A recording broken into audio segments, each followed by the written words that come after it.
The Major Spoilers podcast covers news, reviews, and of course, spoilers, and goes into details about the topics discussed. So if you haven't read, listened, or watched the items we talk about, you might want to come back later. I'm Matthew. I'm Rodrigo. And I'm Steven, and you're listening to the Major Spoilers Podcast, the podcast for pop culture and comic fans. In this issue, operator, give me rail 52666. That's right, we're making a call to Cthulhu. We also look into hiring free agents, build an altar to the Prairie Gods, travel with the Oracle, and just generally be sort of marvelous, reversing the polarity of the neutron flow, yelling Alzi and Geronimo. But keep a brave heart, Tegan, because someday I shall come back, and it'll be fantastic. I'd quote the Sixth Doctor too, but with a quote that fabulous, you don't need a catchphrase. And the Major Spoilers Podcast is on the air. Welcome to issue 1089 of the Major Spoilers Podcast. Thank you so much for downloading and checking us out this week. We're certainly glad to have you here as we dive into the world of comic book reviews and commentary about this little crazy world. And yes, while occasionally we will talk about movies and TVs, we are one of those shows that don't deviate too far from our core principle of talking about our love of comic books. Because we know that you love comics and we do too. Thank you, everybody, and we'll see you next time. No way. No. Oh, sorry. Wait, that's the end of the show. That's the shortest show we've ever had. Oh, no, we've had a shorter show. Copy and paste that somewhere else, ladies and gentlemen. This week on the show, we will be making a call to Cthulhu a little bit later on. But first, we have some comic book reviews. Out this week from Dark Horse Comics, it's the Sunny Luna Traveling Oracle. This is Dark Horse Comics, but really it's a Berger book or a books imprint that they have there. And so this is a graphic novel, so it's many, many pages, which is why it has a $25 price tag on it. And it is an interesting story. It's blended with it is a little bit of frou-frou, but also some commentary on maybe some current political times. So sometime in the future, a nuclear war has taken place between the powers that be. We've always been at war with East Asia, and one of them finally launched a nuke. The characters are now living in a new dystopian dust bowl. So in this place, wherever it is, it could be Pennsylvania, could be Kansas, could be Canada. No, it's the United States. But essentially, everybody has been everybody has been blasted back to like a 1930s-esque Dust Bowl time period of depression, and people only are trying to exist. Farmers are trying to grow crops. There's very little communication between cities and communities, and of course, Dear Leader is the one that is protecting us all because we have defeated the evil empires of Russia and Korea and China and all of that stuff. At the same time, though, certain things are looked down upon a great deal. And one of the things that the society looks down upon are books. And while some people are fine with reading books and the teachers teach what needs to be taught, thanks to the great leader, books are dangerous in this society. And there is one girl who is certainly out of place, and Esta is her name. And her only comfort is an old quote-unquote witch who shares all of the books that she has in her vast library with Esta, and they're able to read things. And, of course, her family hates it. They think that she's weird. They punish her for reading books. They tear up the books that she comes home with. The town kind of shuns her as a weirdo. Her peers make fun of her and bully her. And then one day, this traveling oracle called the Sunny Luna Traveling Oracle comes to Esta's town.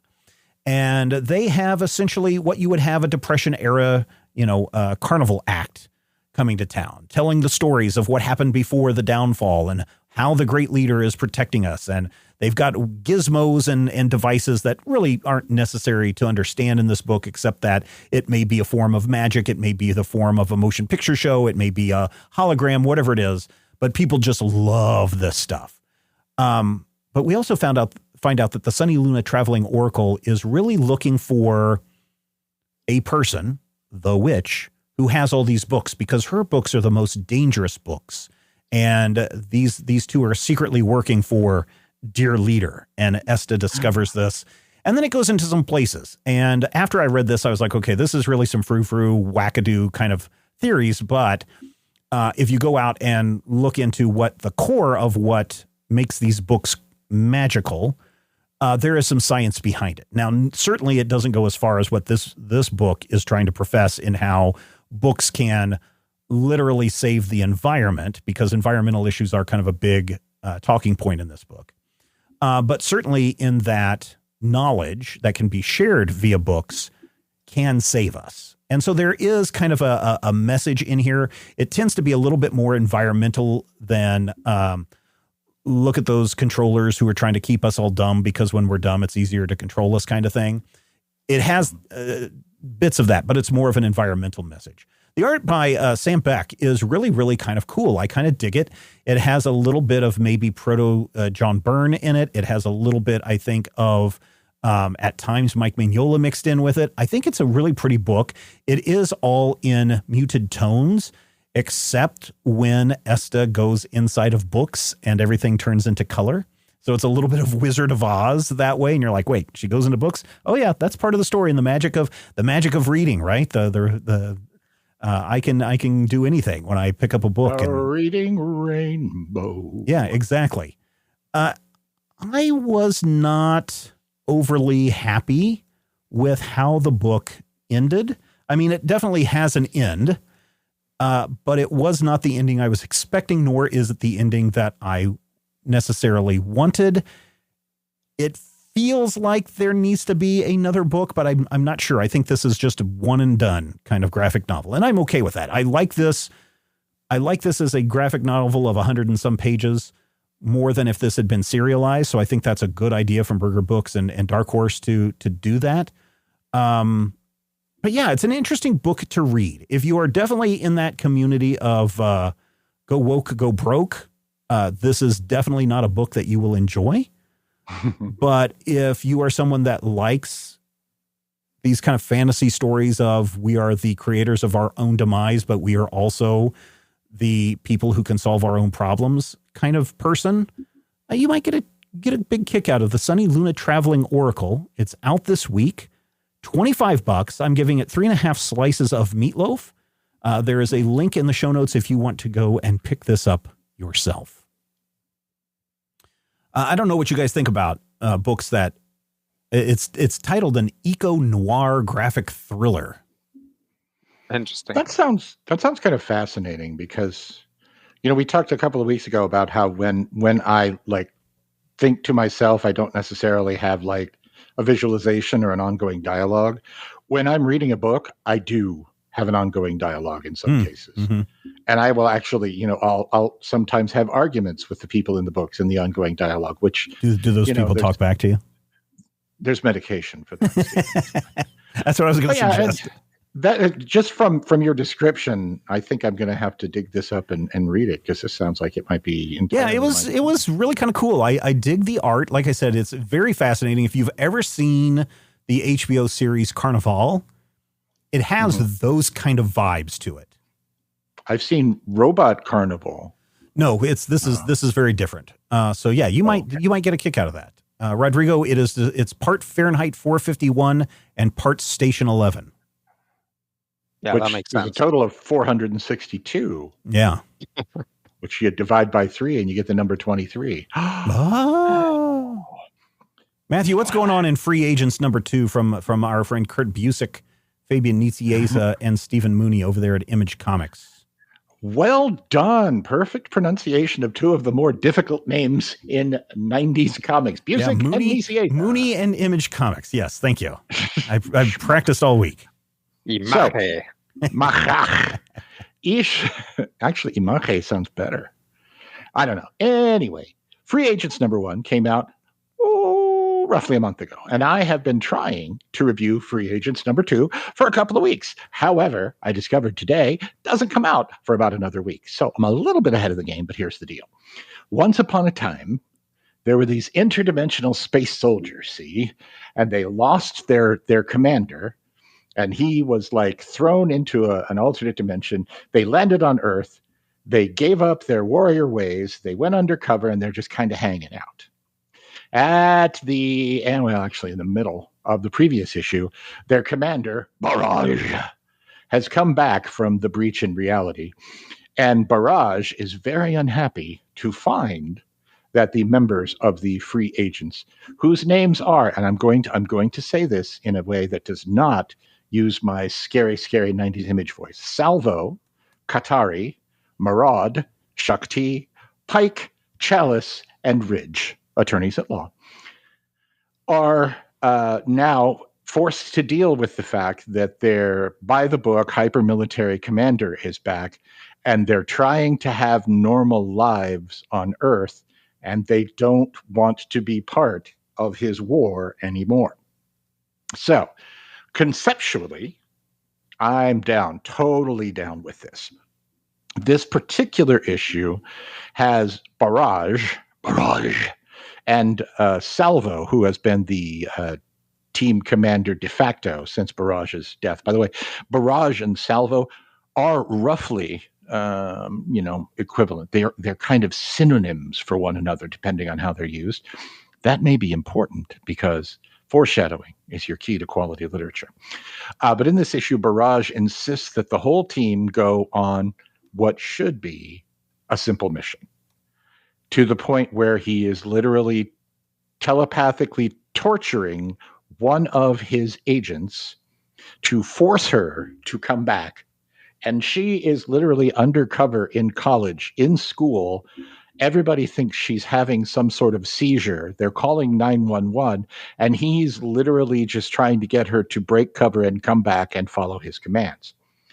If you've read a lot of 90s comics, the idea of a bunch of alien superheroes who used to be, a military battle force is probably going to have some parallels. I mean, Wildcats is definitely there. Big chunks of a lot of what Rob Liefeld does, specifically Combat from Youngblood, and, any other character that he's created knocking off Green Lantern, and there are about 5, have similar themes. But this issue is interesting to me because it doesn't really kind of touch on that in the way that I expected. It's clearly unpleasant. It's clearly this jerk torturing what is essentially a 20-year-old woman for his own benefits. But it's also something where the characters aren't necessarily rebelling the way I would expect. They're not responding to their commander. And in one case, someone indicates that he may actually be like their literal, I don't even remember what you call it. When you have an indentured servant and you're indentured to somebody, whatever it is, I forget the word. But nonetheless, it's ugly, but it's not played as ugly. And it feels like, I don't know, it feels like a problem for me because I can't tell if the story is trying to pull them back in and have this whole weird fascist overtone as part and parcel of what we're doing, or if we're supposed to hate him because, again, stories generally kind of take you to a place and let you make a conclusion.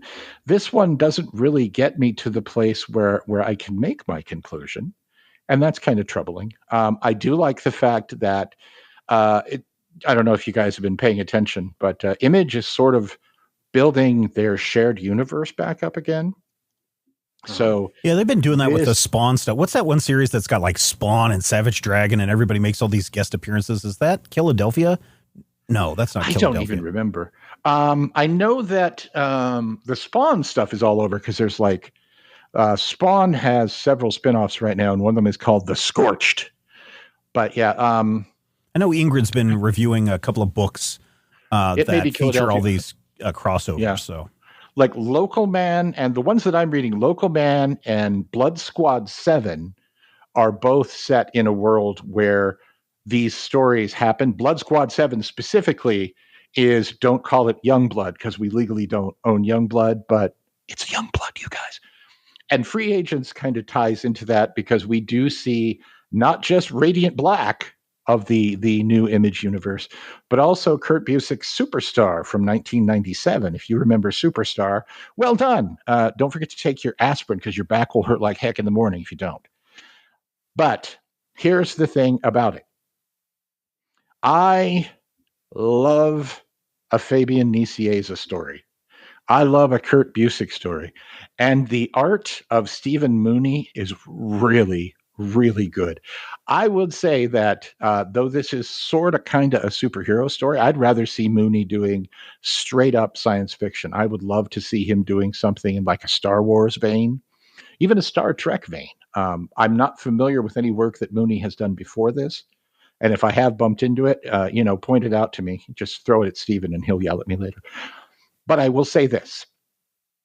Even though I hold the first, I'm going to say 25 issues of Thunderbolts and the first 50 issues of New Warriors up as incredible comics, really awesome stuff, Free Agents is troubling. I am going to give it 3 slices of meatloaf, very well drawn. There are a lot of interesting concepts in here. Also, there's a character named Murad, which is great. That's what people called me in college. But more importantly, it's a book where in issue 2, I don't know where we're going. And that's a good thing, but it's also an infuriating thing. And it makes me worry that we're not going to get to issue 25 or issue 50 or issue 60. But it's Kurt Busiek, right? I mean, Kurt Busiek is one of those writers where you kind of have to in Kurt we trust kind of things. Haul. Yeah, because you don't know where it's going until it's spelled out for you. Now, what is the partnership on this writing duties? Is one of them writing present stories, past stories? Is this Kurt has come up with the ideas and Fabian executes? No idea. That part has never been made clear to me. And I went looking and digging for that. And the only thing that I could find that talked about it was written by someone whose name rhymes with Nude Herrer. And so I don't give it a whole lot of precedent. So I'm not sure if this is a writing, like a consortium thing where they're like, hey, let's do this. Okay, you do this. Okay, we'll throw it back and forth. There aren't really any time changes back and forth within this issue. So I don't know. Hopefully that will become clear. Again, 3 slices of meatloaf, better than average book. Maybe it is the fact that it's Busiek and Nicieza that I'm like, I want it to be incredibly killer every single issue. That's probably exactly what it is. I'm a total mark for both of these writers. I think I have fallen into that same line of thought with Mark Waid. And yes. And certainly there are some projects that I think Mark Waid excels in as a writer. Certainly when he's given a lot more control, I think he works best. But then there are also times where I look at something that Mark Waid did and I'm like, well, this didn't resonate with me. So maybe that's you can say with you and Kurt. I mean, no, I actually liked Irredeemable for what it was trying to do. I think it shouldn't have been I don't think it was a series that deserved another spinoff and to go as long as it did. But I think from the general premise of what happens if Mark Waid tries to do a Frank Miller story, I think it succeeded in that. Yeah. As evil Superman stories go, it's near the top of the heap. Yeah, definitely. Rodrigo, I want to know about Prairie Gods. We've had this up on the site a couple of times in some previews. It's coming out September 4th, and just the cover alone makes me want to grab this and read it. I may already have had it, but I haven't had a chance to read it yet. So Prairie Gods #1, written and drawn by Shane Connery Volk. I was like immediately punched in the face by the art. It's like I opened it and that first page is like, I don't know, like the most solid like manga from the 80s type like work in like black and white. Oh yeah. I was really not expecting that. And then as the comic goes on, I don't know, the art is just really good. So Prairie Gods is an anthology. It all takes place in the same town, but it is supposedly not always going to involve the same characters. I dig that. And my first hint to that was that our main character for this one gets pulled over by the sheriff, and the sheriff has a lot of character to his character. Like it's drawn like this is an important character. You know what I'm talking about? Yeah, it's like in a video game. This guy is like definitely the a big protagonist has deal. like like green hair and shoulder pads with like actual rivets in them and stuff like that. I'm not saying that's this character. I'm saying like when you meet a character who's going to be important later, like clearly has a lot going on. Hey, this guy's voiced by Frank Welker. Yeah, right. It's like this guy. Yeah, you know what I'm talking about. So the story here is about a race car driver who, when he retired, won the big race and in fact set the record for that track. And now, is this like post-apocalyptic Death Race 2000 kind of thing, or? No, this is like set in more or less the real world. Okay. It looks post-apocalyptic because it's like they live out in like the salt flats. Okay, cool. But I mean, as far as I know, I didn't get the sense that it was post-apocalyptic. Okay, cool. So you would think that winning that final race, setting the track record would be enough, but it's not enough because he knows that there is one driver that is faster than his final time on the track. And he wants to race him to prove that he is the fastest. And that driver is Racer X. Devil. Oh, the devil. No, okay. It's the devil. Yep. Mm-hmm, exactly. So this is a story about racing the devil. It's interesting. It's done in one. It's it has a ending that is satisfying when you know the history of the character. Not of the devil necessarily, of the character that we're following. Yeah. And has a really nice sort of ending couple panels where you're like, yes, this was a story I read and I am satisfied with it, more or less, pretty much. Let's go. I like a lot of the stuff that Matt Cave is putting out.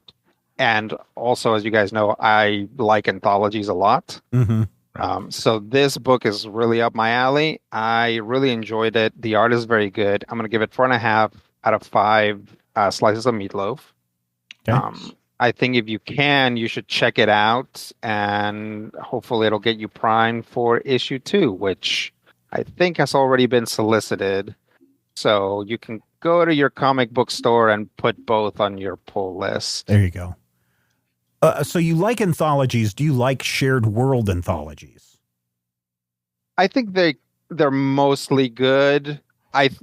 Always the issue with a shared world anthology is that a writer may take it in a very different direction. I think some settings are really good about that or have been around long enough that there's room for that, right? It's like we can have both like a very serious Wolverine comic and a Deadpool comic exist in the Marvel universe, and it's mostly okay because we've had enough time and distance and whatever between the two, and they're congruous with the world. A lot of the time, shared anthologies, one person will write this, it's like a new setting, and the other person will write something, and it's like they pull at each other, right? Instead of like building on each other. So I think they're harder to do, but a well done shared anthology is good. That's why I still continue 30 years later or whatever it's been, almost 25 years later, go back to the Clockwork Storybook world that was created by, the Fables guys, Bill Willingham and Lila Sturgis and all of those, where it's like, hey, we're going to create a fictional city in Northern California, and we're going to have all these weird, fantastical things happen, and everybody can have their own neighborhood that they can tell stories in. But sometimes my guy will wander in, my Mark Finn character will wander into your story and have a conversation or something that is going on with that character carries over into another story.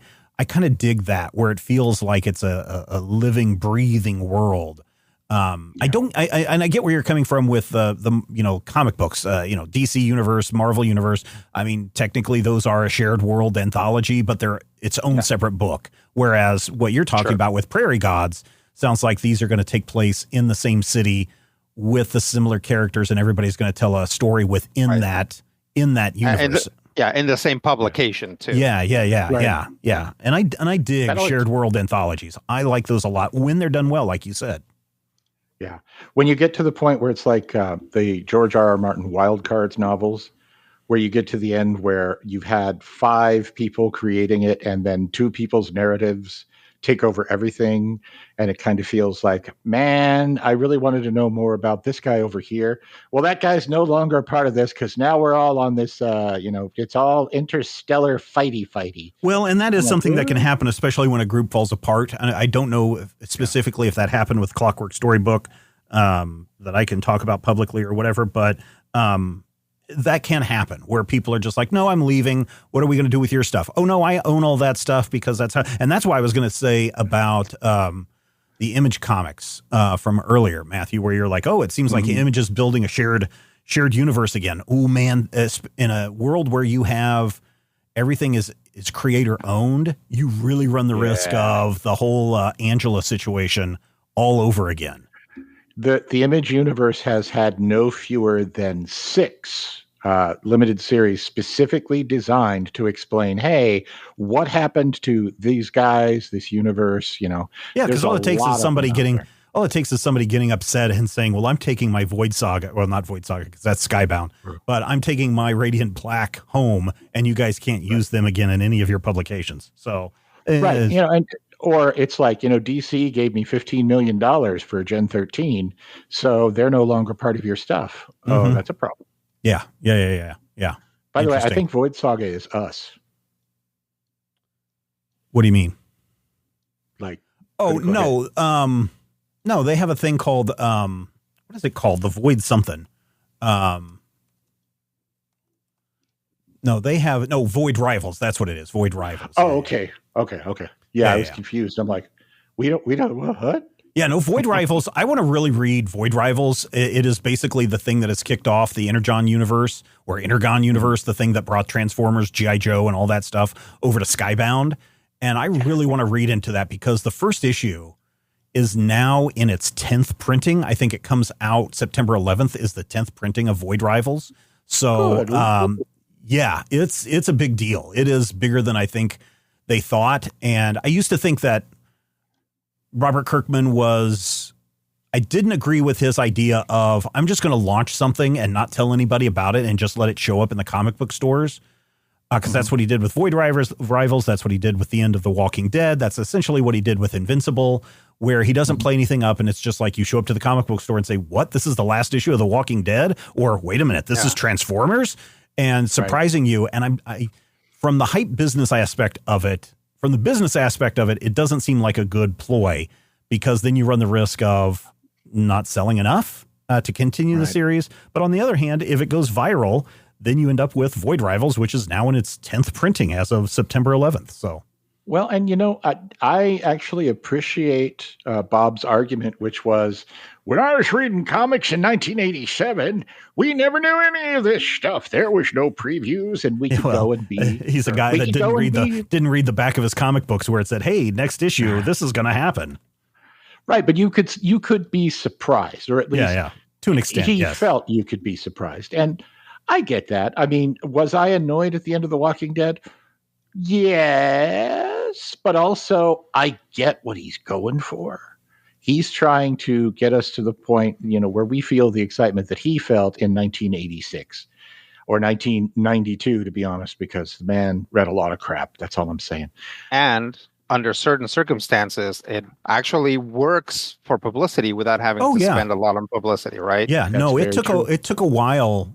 I remember when Void Rivals first came out, everyone was like, what is this? What is this? This is weird. And then there was just all this talk about, oh my God, the last page. And the nice thing is, for the most part, sites like Major Spoilers, even though we spoil things, and that's kind of what we do, everyone just kind of kept it quiet that, no, you really should go check this out because the discovery of a Transformer at the end of that, or even when at the end of Cobra 1 when it's revealed that the Cobra Commander has, or that the Cobra organization has Megatron in its clutches, was like, oh, this is where G.I. Joe and Transformers finally cross over, and they're being serious about this. So, I dig on that kind of stuff. So, yeah. I don't know how we got in on this, but there you go, ladies and gentlemen. Shock follows shock. Shock. Thank you, everyone who supports the show and all the shows of the Major Spoilers Podcast Network. We don't have any new supporters this week, which makes us all feel sad and makes all of our bellies especially empty this week. Please, Daddy, I'm so hungry and cold. Please, may we have some. Hey, listen, for as little as $5 a month, you can get 4 bonus episodes that you're not going to hear anywhere else, access to behind the scenes stuff, and a whole lot more. So why don't you throw a couple of bucks our way? Patreon.com/Major Spoilers. Become a podcast patron and get access to the brand new pre-show that we just recorded before this one, where we're talking Star Wars Acolyte, the rating systems, and conspiracy theories. You can only get it when you become a silver level member at patreon.com/Major Spoilers. Speaking of a shared world, even though H.P. Lovecraft is a horrible racist, even though H.P. Lovecraft, I mean, when I say horrible racist, I'm talking about the racists of H.P. Lovecraft's time would look at H.P. Lovecraft and say, yo, dude, you might want to tone it down a bit. Yeah, that's how racist H.P. Lovecraft was. Howard, you're saying the quiet part out loud again.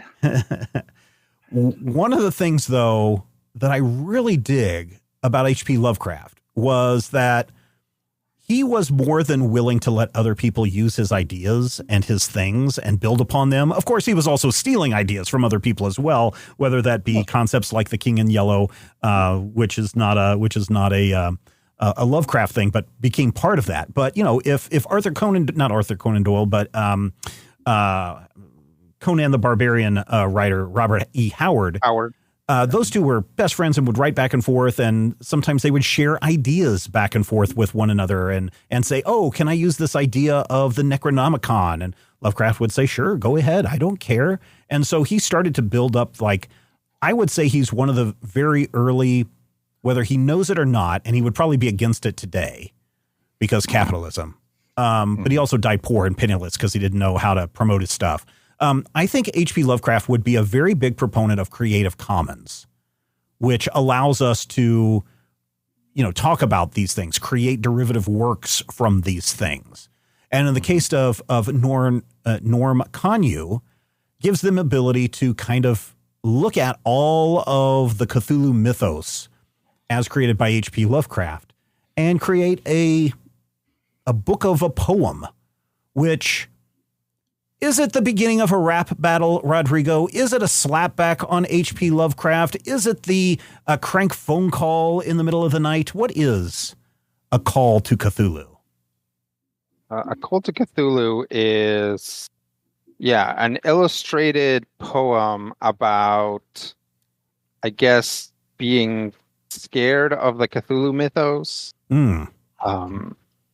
A very lovingly illustrated poem about being scared of the Cthulhu mythos, and also a very thorough look at the Cthulhu mythos, which makes me think maybe this person doesn't hate the Cthulhu mythos after all. Yeah. It starts with a phone call. When Bart calls Moe's Tavern. Yeah, it starts with a phone call, and we see R'la, and Cthulhu walks over and answers his cell phone. Hello? Is this Cthulhu? Yes. Who's this? Cthulhu, one of the great old ones? Yes. Do you know what time it is? Cthulhu, Spawn of Yog-Sothoth? Yes. How did you get this number? Good, because I have something I want to say to you. I hate your guts, Cthulhu. I really do. You and your stupid mythos and your old god crew. And it's just like, holy crap. That's to call up Cthulhu and rip him in the middle of the night is, it takes some guts to do that. Also, how did you get Cthulhu's number? It's not listed anywhere that I can find. But there you go. Probably got it from a Shoggoth that he went drinking with. But I think, Rodrigo, when I ask, is this the beginning of a rap battle? Because the meter and the tempo and the fact that it's not in some kind of poish prose or even a Seussian prose makes it feel very modern in how it's presented, almost like, I'm going to tell you all the reasons why you suck, Cthulhu, and then Cthulhu, you're almost waiting at the end of this for Cthulhu to respond. Well, let me tell you why the humans are bad. It's a diss track. It's just like that's what it very much feels like that. Yeah. What did you think, Matthew, in reading this? Because it is a poem. It is a very fast read for anybody who wants to pick this up. Okay, so here's one of the problems. I do not anymore consider myself to be a poet, but I still have very, I don't know if I want to say, not strict or not like really heavy duty expectations of how the meter of something goes, but I feel like this is an excellent concept and it's really beautifully drawn. And every time the poem kind of breaks into something, sharks can be scary, so can a two-headed calf, but penguins, dear Cthulhu, really, are you having a laugh? That doesn't track, and it certainly doesn't track. Yeah, but have Eminem. Have Eminem. And that's the thing. Read this. If I was having Eminem in there, I would definitely throw in some triplets because M likes to throw things around. He'd be like, look, splickety, lickety, lickety, splickety. But I know something about you, Cthulhu. Can't you let it be? I get that, but I found myself getting really kind of mired in the question of, do I like this syntax? And then, and I will say that it is wonderful. It is wonderful to see. I think, is it 27 books that Lovecraft? There's a lot of them. Here are the books that are referenced in this volume. The Rats in the Wall, and he doesn't do them in order either. So if The Rats of the Wall was released in 23, then that's followed up by The Nameless City in 21, Shadow over Innsmouth, Nyarlathotep, The Color Out of Space, The Cats of Uthar, At the Mountains of Madness, The White Ship, The History of the Necronomicon, Terrible Old Man, The Dunwich Horror, Dagon, The Dream Quest of Unknown Kadath, and The Call of Cthulhu are the books that are referenced in this poem. And I think that, and I was sitting here, and this is very important. My daughter's cat, Mr. Dots, will sit with me sometimes when I'm, reviewing comics. And I got to the part about the Cats of Ulthar. Yeah. And Cat was sitting here with me, and I started reading the Cats of Ulthar to the cat because if you look on, I think it's page 10 or 11, there's a little tuxedo cat, looks just like Molly's idiot cat. And so I started reading him this, and I was rapping because, I'm you kind of have to, right? And he bit me and got up and walked away. So you probably want to read The Cats of Ulthar if you haven't. The cats, even though Lovecraft was a horrible racist and he had a black cat, which he called the N-word, he loves cats. And so what he does with cats in his mythos are incredibly strange. Like, there's a story, and I don't know if it's the Cats of Ulthar, it might be, where this old couple is mean to a cat, and all the other cats of the city see it. And then, like, the next day, people are like, hey, where's the old couple? I haven't seen them in a few days. And they finally go over to the old couple's house, and they go inside, and they're like, there's no trace of the old couple. Yet everyone notices that all the cats of the city are very well fed and fat. Oh, I think that sounds right. I don't know my Cthulhu the way you do. Yeah, well, cats, I mean, again, there's a whole thing in the Dream Quest of Unknown Kadath and some others where cats play a role in guiding the heroes through the story. So I think there's some crossover stuff there. It's like Bart Simpson said, can't sleep, cats will eat me. Yeah, no, that's true. You shouldn't sleep around cats. Rodrigo, do you get a rap out of this? Do you like the poetry that we have here, or is this for you a master rapper beneath you? It's definitely not beneath me. I would like to see the rhyme scheme or like the meter played with a little bit more. That would have been nice. Oh, because it is very much every section is the same. Yeah, it's like very much almost completely ABAB, right? Just all the way down. Or like ABCB or something like that. Yeah. So Yeah, it would have been nice to get something a little different because the stories are actually very different as well. Mm-hmm. Um, it would Like have been a unique structure for each story's yeah, chapter. and maybe not completely, but like find the one that like really doesn't fit in, like maybe the one about the cats, And that's right? a haiku. Or when he's talking about the guy who discovered the Necronomicon or something, Mm-hmm. and it's like, yeah, switch it up to something that's um still gonna rhyme you took and book, but maybe there's some other stuff in between. So that's my only criticism of the poetry of this, because I feel the point of this book is to get get something else to release these illustrations. Mm-hmm. Right. Oh, I see what you're saying. Yeah. So the art in this is wonderful watercolors, just top to bottom. Wonderful, wonderful watercolors. Yeah. I don't know what you guys think of it, but these are beautiful pieces that I would love to have an original or at least have a giant wallpaper of. Yeah, absolutely. There's some great stuff in here, like just some great like tableaus. Mm-hmm. There's a scary penguin, but also there's like a guy walking through the desert. There's a picture of a white ship by the shores of a mysterious city. Like all of this stuff, like all of these are really cool, really interesting.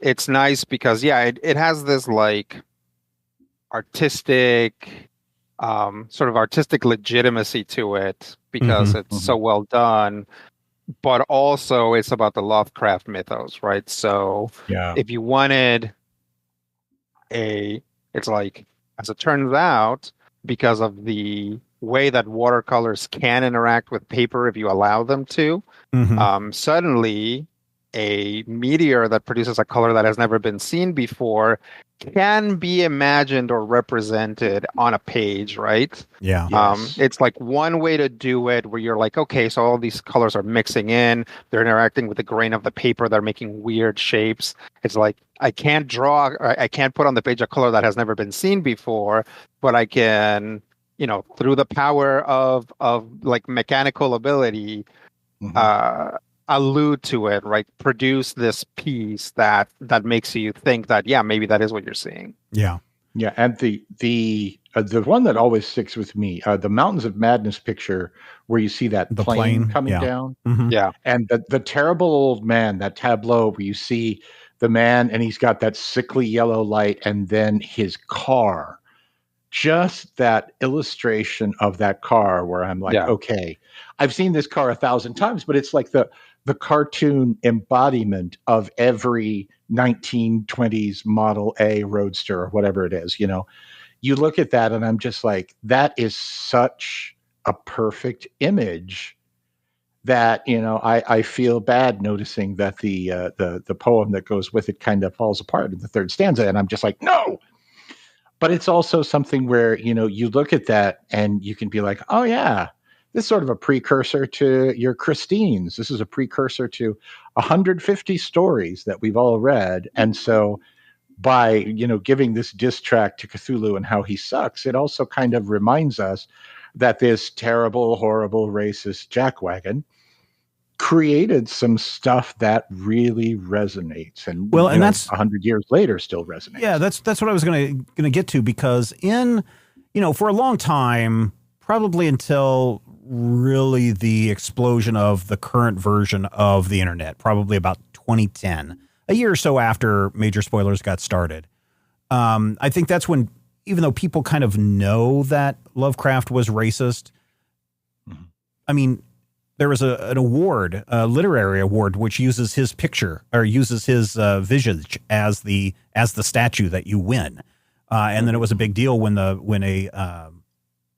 woman won, and she's like, well, I don't want to accept this because this guy's a racist and I'm black, and I don't want to accept an award that, has a racist as your symbol. I think that we started to see a lot of that take off around that same time. But then also we see things like Matt Ruff in his book Lovecraft Country, and then Misha Green when she adapted that into the HBO series, and a lot of other books, especially where we have people of color or underrepresented groups who are diving into Cthulhu mythos and are slapping back at H.P. Lovecraft's. Yeah, and they're reclaiming the Lovecraft mythos as themselves, and which is why we don't call it really Lovecraft mythos anymore. We call it cosmic horror. And again, to remove that from him, to say, well, you did create all this, but now we're taking it away from you and we're making it our own. Is that, I kind of get that feeling from this poem is, yes, it is a crank phone call in the middle of the night to your boss and how you're telling him off about everything that's wrong with him. But at the same time, it also feels like, hey, here's somebody that is saying Lovecraft via Cthulhu. We're taking all this back from you. Here's why you're horrible Cthulhu. And in that process, claiming I could see that. the mythos for themselves. I think that's definitely a legit reading. And I feel like that's the positive. The real positive takeaway from this is that you can read this as not so much a you suck Cthulhu as a you suck Cthulhu's ostensible creator. Yeah. And how these are the enjoyable parts of the stuff. This is the reason that even though we know that Howard was not the decent person, whatever. Oh no, I don't think you would find anybody that would try to claim that. Yeah. Oh yeah, there are elements of these stories that are interesting and iconic and can be still relevant. And that's I think that is part of why I appreciate Lovecraft for his ability to just say, oh yeah, you want to use the Necronomicon as a spooky tome in your Conan book, or you want to use this idea of a Shoggoth or something in your thing, or, oh, I'm going to borrow a piece from this guy over here and put him in my book and create this, this shared world.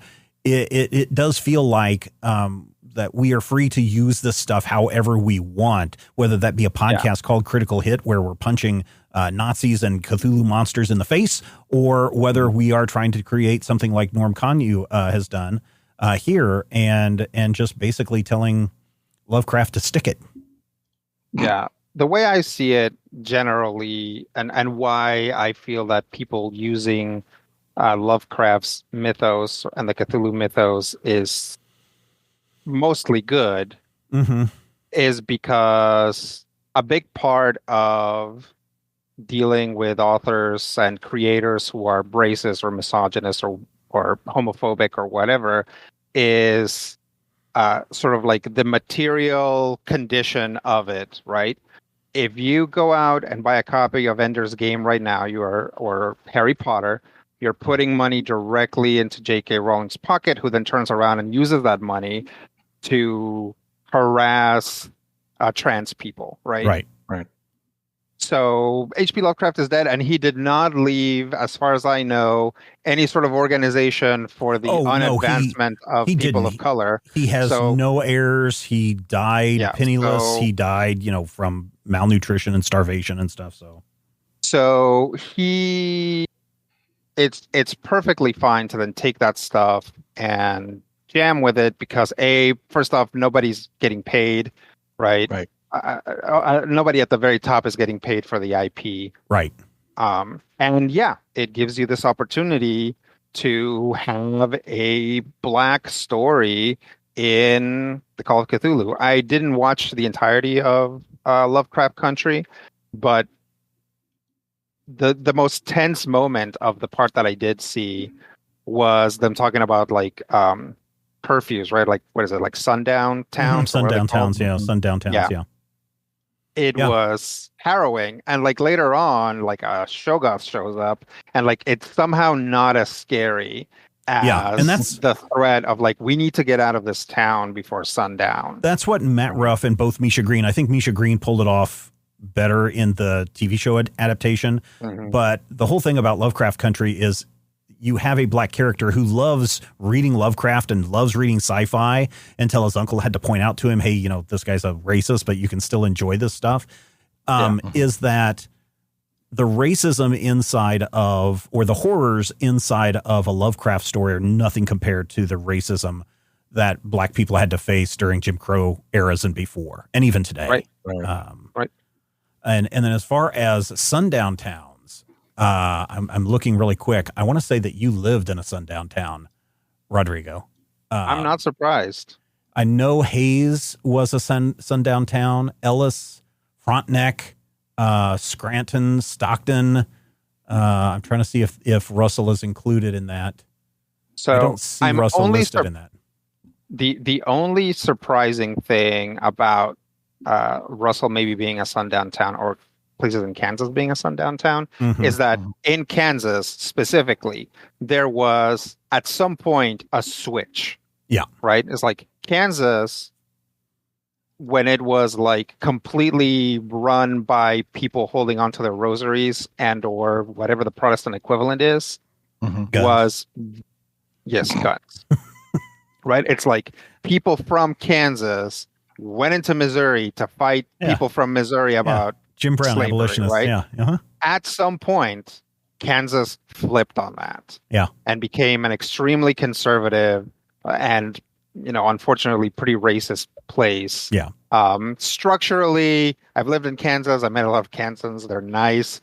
But, I've also living in rural Kansas. I knew this guy and he was like, yeah, I don't know what I would say to a Black person if I ever met a Black person. And it's like, oh my God. Yeah. So what I'm seeing here is that Russell is listed as it was probably a sundown town in the past. Yeah. Certainly all the sundown towns don't exist now. Right. But it is fascinating. When I said guns, I was not being mean, because go look up the Beecher Bibles.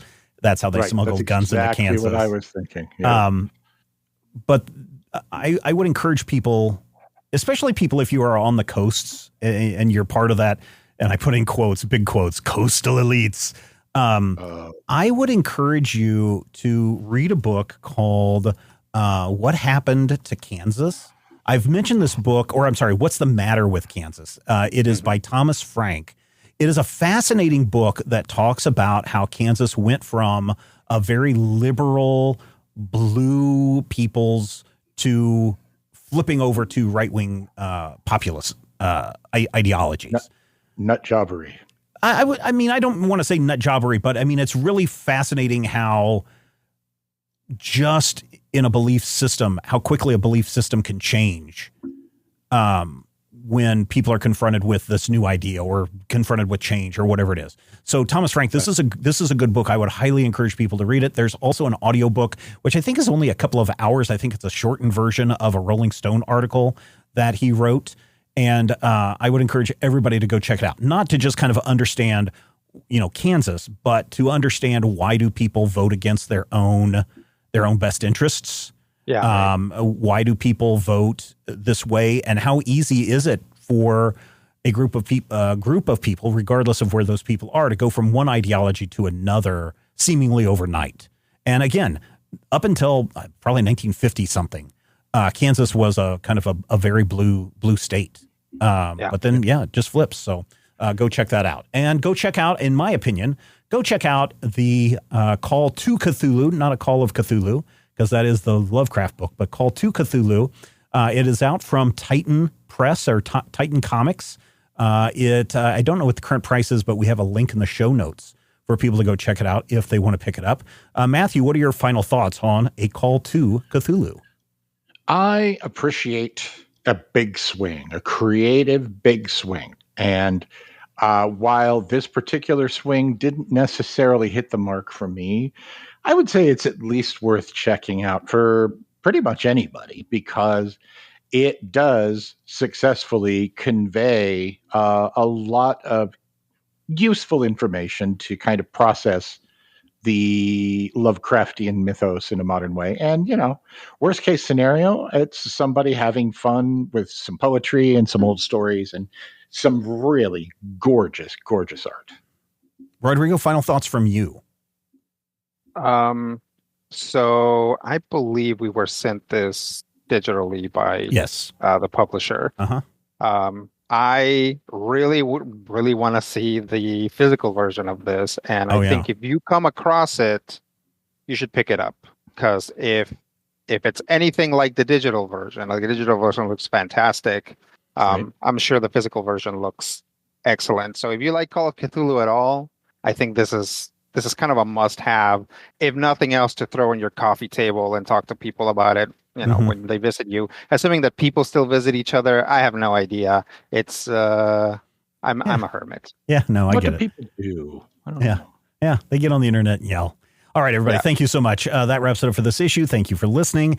If you found any value in the discussions that we've had, we would love for you to join us on our Patreon page, where you can find even more fun, including the Major Spoilers Podcast pre-show, character sheets, bonus material, little tidbits like this last week. I found an old clip of my oldest son, who's now 17, back when he was like 4 years old.